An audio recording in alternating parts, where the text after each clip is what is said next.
So yan mga kapatid, no, welcome back ulit sa ating pagpapamana. Low tide siya, so makakapunta tayo sa another spot natin na pinagkukuhanan ko dati ng stick unicorn. At pag low tide naman doon na area is medyo hindi siya maagos, kaya doon ako magpepesto ngayon.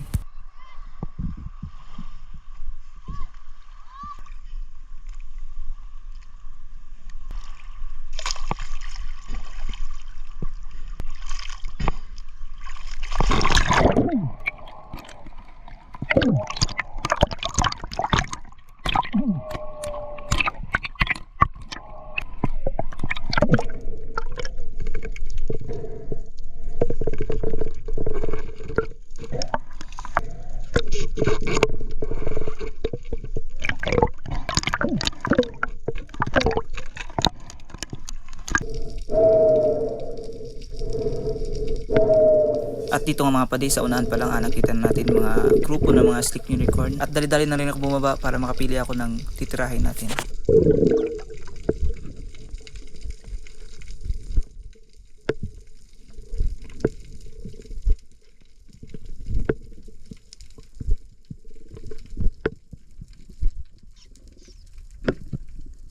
At kita nyo na mga padi, medyo good size na rin yung iba. Pero mas pipiliin natin yung medyo mas malaki.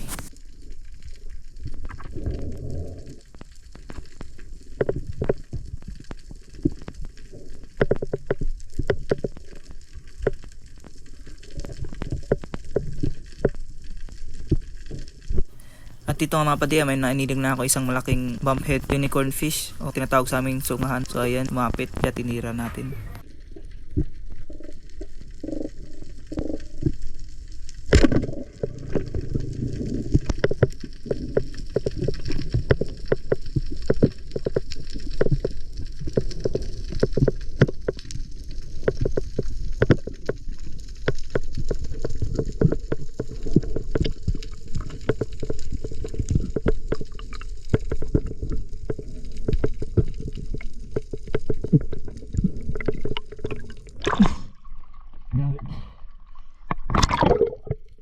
Dito nga mga padi, sinabit ng isda yung pana natin dun sa may batuhan, kaya babalikan ulit natin.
At dito sa pangalawang pagbaba natin mga padi, meron paling ilang mga stick unicorn na lumalapit sa atin, kaya medyo pili-pili lang din tayo na medyo mas malaki pa.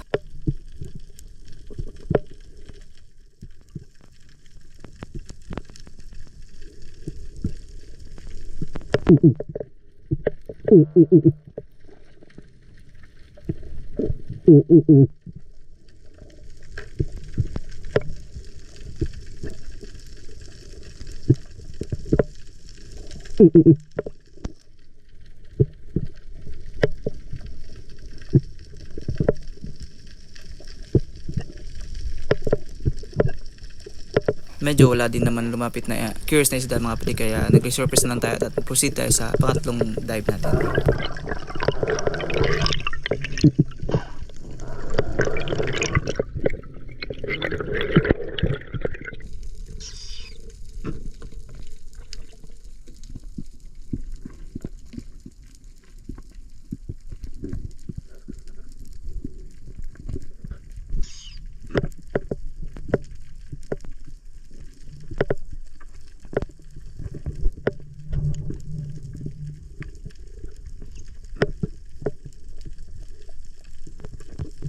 Dito sa pangatlo pagsubok natin mga padi, may nakita na tayo isang slick unicorn. Ito nga, dahil na rin akong mag-drop para mas lalapit siya at maging curious sa atin.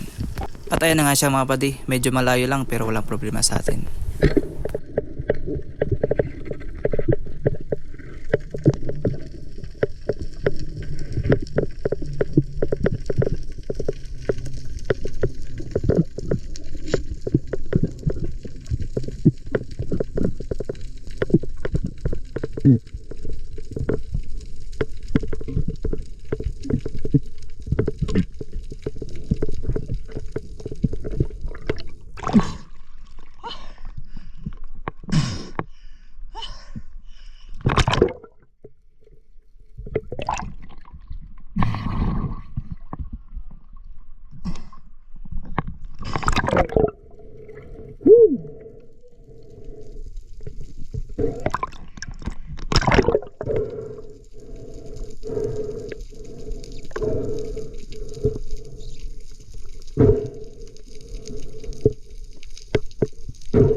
Dalawa lang mga padi.